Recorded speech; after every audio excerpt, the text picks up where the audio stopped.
يسبح لله ما في السماوات وما في الأرض الملك القدوس العزيز الحكيم.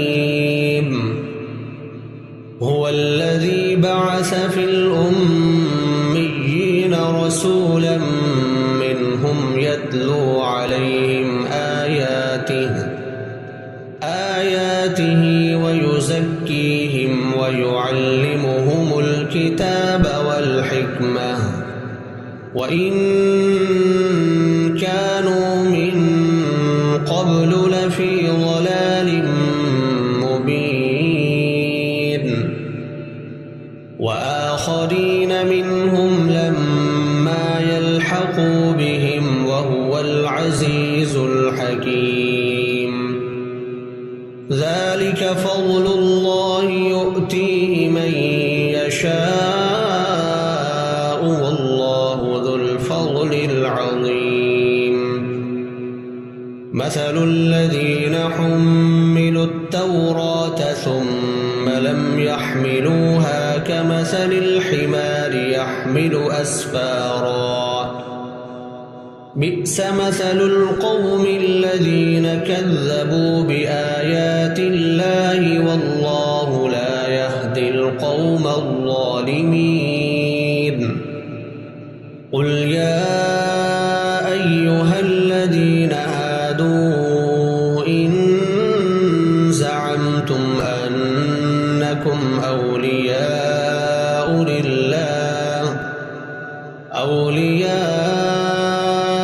لله من دون الناس فتمنوا الموت إن كنتم صادقين ولا يتمنونه أبدا بما قدمت أيديهم والله عليم بالظالمين.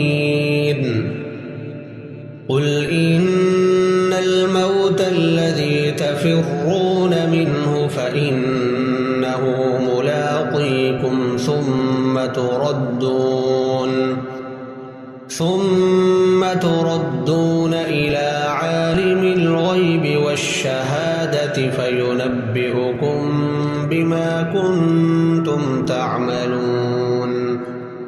يا أيها الذين آمنوا إذا نودي للصلاة من يوم الجمعة فاسعوا إلى ذكر الله وذروا البيع ذلكم خير لكم إن كنتم تعلمون.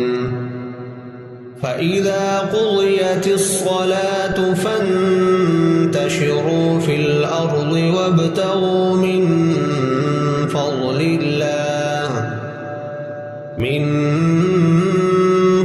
الله واذكروا الله كثيرا لعلكم تفلحون.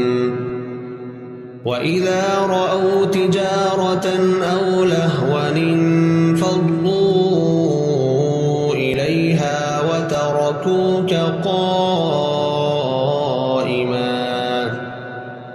قل ما عند الله خير من اللهو ومن التجارة والله خير الرازقين.